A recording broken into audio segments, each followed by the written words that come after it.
ಮಿತ್ರರೇ, ಈ ದೇಶದ ರಾಷ್ಟ್ರಪತಿ ಆಗೋದು ಬೇಡ, ಪ್ರಧಾನಮಂತ್ರಿ ಆಗೋದು ಬೇಡ.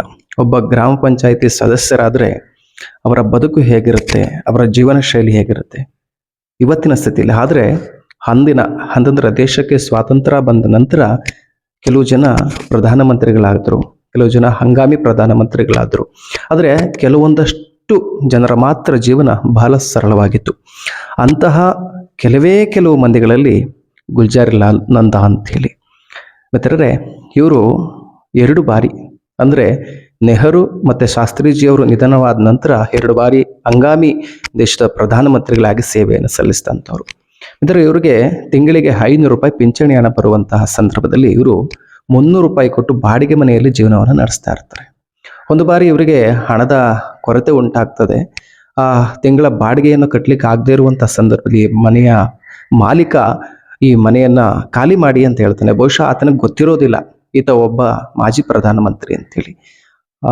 ನಂದಾಜಿಯವರು ಹೇಳ್ತಾರೆ, ನನಗೆ 1 ತಿಂಗಳ ಅವಕಾಶವನ್ನ ಕೊಡಿ, ನಾನು ಎಲ್ಲಾದರೂ ಕೂಲಿನಾದರೂ ಮಾಡಿ ನಿಮಗೆ ಹಣವನ್ನ ಪಾವತಿ ಮಾಡ್ತೀನಿ ಅಂತೇಳಿ. ಇದೊಂದು ಅಲ್ಲಿರತಕ್ಕಂಥ ಪತ್ರಕರ್ತನಿಗೆ ಗೊತ್ತಾಗ್ತದೆ, ಒಬ್ಬ ದೇಶದ ಮಾಜಿ ಹಂಗಾಮಿ ಪ್ರಧಾನಮಂತ್ರಿಯ ಬದುಕು ಹೀಗಿದೆ ಅಂತೇಳಿ. ಮರುದಿನ ಏನ್ ಮಾಡ್ತಾರೆ ಅಂತ ಹೇಳಿದ್ರೆ, ಒಂದು ವಿಷಯವನ್ನ ಪತ್ರಿಕೆಯಲ್ಲಿ ಪ್ರಕಟಣೆಯನ್ನು ಮಾಡ್ತಾರೆ. ಇದನ್ನು ಕಂಡಂತ ಅವತ್ತಿನ ನಿಸ್ವಾರ್ಥವಾದ ಮನಸ್ಥಿತಿಯ ಮತ್ತೊಬ್ಬರು ಸರಳಜೀವಿ ನರಸಿಂಹರಾವ್ ದೇಶದ ಪ್ರಧಾನಮಂತ್ರಿಗಳಾಗಿರ್ತಾರೆ. ಅವರು ತಮ್ಮ ಕಾರನ್ನ ಕೊಟ್ಟು ಆ ಮನೆ ಕಡೆ ಕಳಿಸ್ತಾರೆ, ಅವ್ರನ್ನ ಕರ್ಕೊಂಡು ಬನ್ನಿ ಅಂತೇಳಿ. ಆದರೆ ಗುಲ್ಜಾರಿಲಾಲ್ ನಂದಾ ಅವರು, ನಾನು ಆ ಥರದ ಜೀವನವನ್ನು ಅಪೇಕ್ಷಿಸೋದಿಲ್ಲ ಅಂಥೇಳಿ ಬರೋದಿಲ್ಲ. ವಿಷಯವನ್ನು ತಿಳಿದ ನಂತರ ನರಸಿಂಹರಾವ್ರವರೇ ನೇರವಾಗಿ ನಂದಾ ಅವರ ಮನೆಗೆ ಬರ್ತಾರೆ.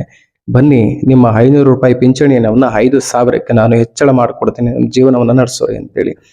ಆಗ ನಂದಾಜಿಯವರು ಹೇಳ್ತಾರೆ, ನೀವು ನನ್ನ ಈ ಒಂದು ಇದಕ್ಕೆ ಜಾಸ್ತಿ ಮಾಡೋದು ಬೇಡ, ಅದೇ ಹಣವನ್ನ ಯಾರಾದ್ರೂ ಬಡ ಮಕ್ಕಳ ವಿದ್ಯಾಭ್ಯಾಸಕ್ಕೆ ನಾವು ವಿನಿಯೋಗವನ್ನು ಮಾಡಬೇಕು ಅಂತೇಳಿ. ಅಂದ್ರೆ ಇದರ ಜೊತೆಲಿ ಏನ್ ನರಸಿಂಹರಾವ್ ಇದ್ರಲ್ಲ, ಅವರು ಕೂಡ ಯಾವುದೇ ತಮ್ಮ ಪ್ರಧಾನಿಯ ಅವಧಿ ಮುಗಿದ ನಂತರ ದೊಡ್ಡ ಮಟ್ಟದ ಜೀವನಕ್ಕೆ ಅವಕಾಶವನ್ನ ಮಾಡಿಕೊಡ್ದೇನೆ ಬಹಳ ಸರಳವಾಗಿ ಜೀವನವನ್ನ ನಡೆಸ್ಕೊಂಡು ಬಂದಂಥವ್ರು.